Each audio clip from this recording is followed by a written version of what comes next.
Hey, it's so good that you have chosen to join a house group. I just really believe that we are designed to do life together in community, and I'm so thankful that you've chosen to do life with those in this group. And so I just want to say, welcome to groups. Actually, more specifically, welcome to house groups. It seems like every church titles them something different, but we've specifically chosen the name house group because we want to be intentional in creating layers of community. And so I just want to say thanks. Thanks for being open to the possibility that this connection matters. Thanks for being willing to engage. And so in the upcoming days and weeks and months and hopefully years, my hope is that you will commit to being a part of a group like this, commit to being authentic, commit to being real, and commit to doing life together.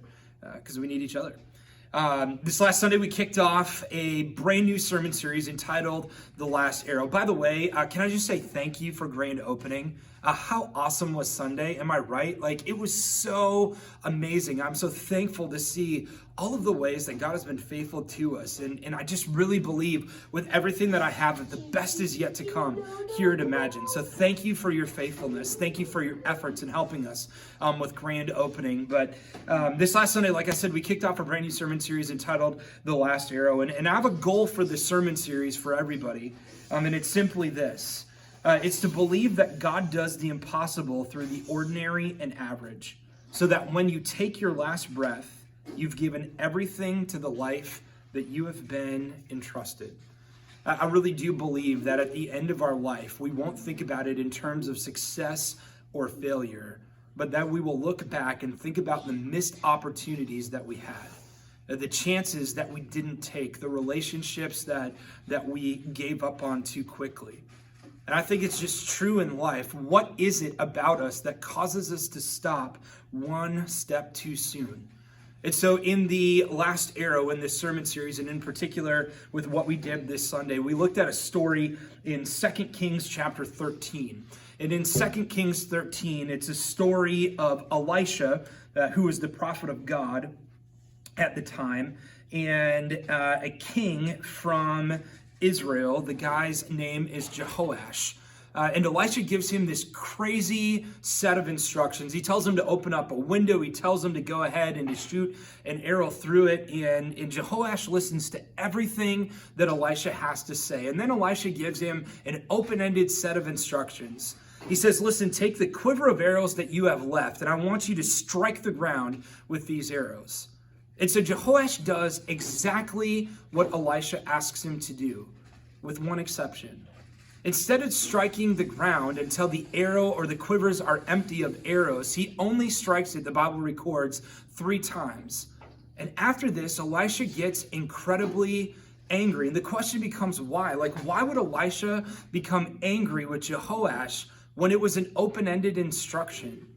I really believe that what Elisha was trying to convey, and really what God is trying to convey to every single one of us, is that we give up so quickly, that we stop too soon, that we don't actually give our best effort. And the Bible doesn't tell us why it was that Jehoash stopped, but just that he did.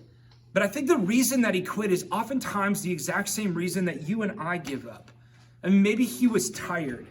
And maybe he was looking around and there were other people in the room and he just felt ridiculous striking an arrow into the ground. Maybe it was something that he thought was beneath him as the king.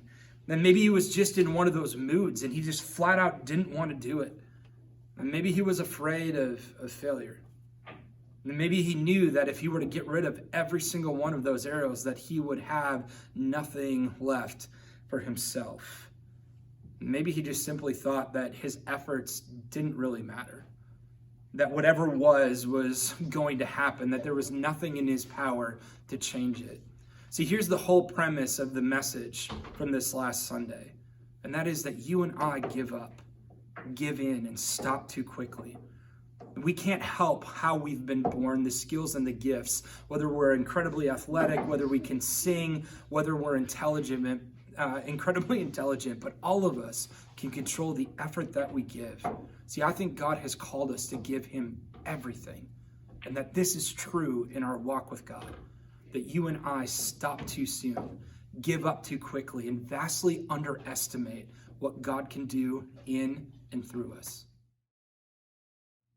Hey, I just want to say thank you once again for choosing to intentionally engage in house groups. I really believe that the layers of community that we're building are going to pay dividends because we all need each other.